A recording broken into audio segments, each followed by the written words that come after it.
동트지 않은 새벽, 항구로 배 한 척이 들어옵니다. 이른 새벽 방금 도착한 배에서 어민들이 그물을 끌어올리고 있습니다. 도루묵은 제철인데 새벽 내내 조업한 양이 이 정도로 한 상자의 절반도 채우지 못했습니다. 혹시나 하고 지금 매일 다니는 겁니다. 기름값도 비싸고 하다 보니까 저렇게 잡아가지고 계속 지금 적자 운영을. 지난주 동해안의 도루묵 어획량은 76톤으로 작년의 절반도 안 됩니다. 한때 연 7,000톤 넘게 잡혔지만 매년 급감하고 있습니다. 결국 어민들이 조업을 포기하기도 합니다. 근데 오늘은 내처음이더라고요. 예. 평상시에는 많이 잡힐 때는 뭐 한 10대 척 정도 이렇게 돼요. 지금은 뭐 워낙 안 나다 보니까 배 숫자도 많이 줄었고 그렇고. 20마리에 10,000원에서 20,000원 하던 위판 가격은 자연스레 2배 넘게 뛰었습니다. 자, 도루묵! 자, 47,000원. 비쌀 때 한 6만 원까지 간 적이 있어요. 매년 여는 도루묵 축제, 올해는 특히 비상입니다. 손님은 계속 오는데 물량은 적고 가격은 올랐기 때문입니다. 10분의 2? 한 판에 15,000원 하던 게 지금은 뭐 35,000원, 4만 원을 받아야 되니 손님이 좀 부담스러워해요. 너무 미안하죠. 이런 부담 탓에 축제 규모도 줄었습니다. 7팀이 했어, 작년에는. 근데 올해는 안 하겠다 하다 보니까 4팀만 한 거야. 이게 없어가지고 지금 고성까지 올라가고 이 중매인이 가서 사오고. 이상 기후가 원인입니다. 도루묵은 수온이 6에서 11도일 때 알을 낳기 적합한데 최근 이맘때 동해 수온은 평균 15.2도에 이릅니다. 물이 불폭탄이래, 불폭탄. 오징어 안 나듯이 이렇게 안 나는 거예요. 국립수산과학원은 결국 도루묵 회복 전담 반까지 만들어 어선 그물에 붙은 도루묵 알을 긁어 모아 인공 부화시키기로 했습니다. JTBC 이혜원입니다. 가을하면 떠오르는 제철 수산물 전어입니다. 지난해 이맘때쯤 전어로 가득 찼던 수조가 올해는 횡합니다.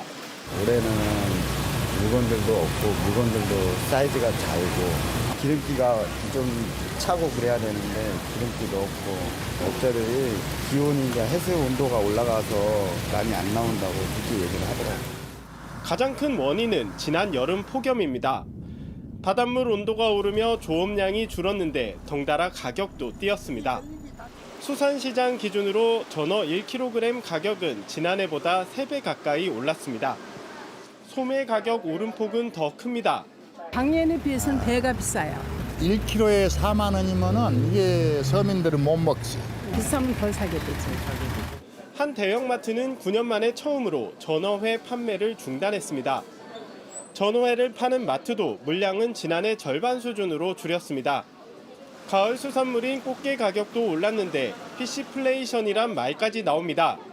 옛날에 고등어도 쌌었잖아요. 고등어도 비싸고 팔치도 비싸고 다 비싸요.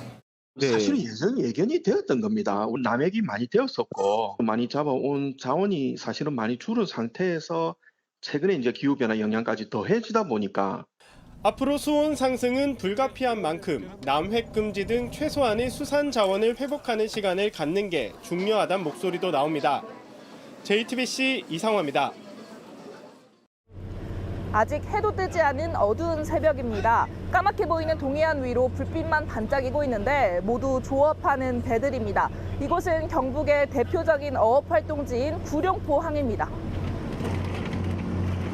지금은 입항을 하신 거예요? 네. 언제 나갔다 오신 건데요? 내가 먼저 4일날 나가가지고. 배 안으로 들어와 봤습니다. 이쪽을 보시면 방금 수조에서 건져 올린 것들이 바로 홍게인데요. 크기별로 분류하는 작업을 하고 있습니다. 지금 홍게 잡히는 것 중에는 얘들이 최고 큰 놈이에요. 하지만 양이 줄었습니다.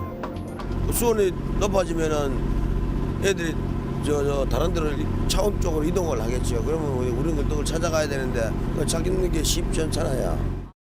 분류를 마친 홍게 상자에는 이렇게 그물을 씌워서 다시 수조에 넣어서 보관을 하게 됩니다. 경매 시간이 다가오자 물 밖으로 꺼냅니다. 많이 잡히지도 않는데 가격도 높게 쳐주지 않는다며 선주는 속상함을 터뜨립니다. 이게 한 가구가 17만 나간 거예요 지금. 식당에 가가지고 지금 이런 거를 한 마리 얼마나 하냐고 물어봐요. 가구 입맛이 다 나가. 3만 3천이 나간다고. 갈수록 뭐 수온의 영향도 있고 어민분들은 적게 잡히니까는 속상하고 또 날씨도 따뜻해지다 보니까 소비가 많이 준 상태, 또 서로 힘든 상황도 있죠. 영덕 어민들도 걱정은 마찬가지입니다. 대게 식당이 모여있는 거리로 와봤습니다. 이쪽을 보시면 이렇게 영덕 대게를 늘여놓고 판매하는 곳도 볼 수 있습니다. 예, 오리지널 영덕대게 물량은 무조건 줄었어요. 오징어 잡다가 오징어도 지금 뭐 안 나는 추세라. 실제 오징어 어획은 10년 만에 4분의 1 수준으로 줄었습니다. 동해안은 방어 같은 난류성 어종이 늘었습니다. 동해 있는 것도 점점 이제 북으로 올라가고, 예, 남해 있는 것도 점점 이제 동해 쪽으로 올라오고, 뭐 다음발이만 얘기해도, 그게 이제 원래 남해에서 나는 건데. 경북 청도의 한 농장엔 열대 과일이 주렁주렁 열렸습니다. 여기는 이제 파파야입니다. 이거 따는 방법 한번 가르쳐 드릴까요? 쏙 돌려 오십시오. 땡글. 와. 예. 따스니까 본인 겁니다. 어우, 감사합니다. 1000평 규모로 바나나와 레몬, 커피 열매까지 있습니다. 얼마 전까지만 해도 사과 농사를 했습니다. 갑자기 기온 차가 너무 심해져요. 거의 수확을 못했어요. 이래가지고는 안 되겠다. 그래도 가장 안전한 하우스 속에 들어가가지고. 주로 제주도에서 볼 수 있었던 이 귤 모두 대구의 이 비닐하우스에서 재배한 것들입니다. 최근에 첫 번째 수확을 마쳤고 오는 10월에 두 번째 수확을 위해서 한창 나무를 가꾸는 작업을 하고 있습니다. 밀감하고 레드향하고 한라봉 3가지 들었어요. 사과는 이제 강원도에서 주로 자라고 대구 사과는 옛 말이 됐습니다. 거의 동네에도 전부 사과밭이 났어요. 기후가 따시합이 안 돼 있긴 해요. 전부 딴 작물을 바꾸고. 지금은 이국적으로 와닿는 이 풍경도 머지않아 익숙하게 느껴질지 모릅니다. 기후 변화는 땅과 바다를 비롯해 우리 주변의 모습을 바꿔놓고 있습니다. 밀착 카메라 이혜원입니다.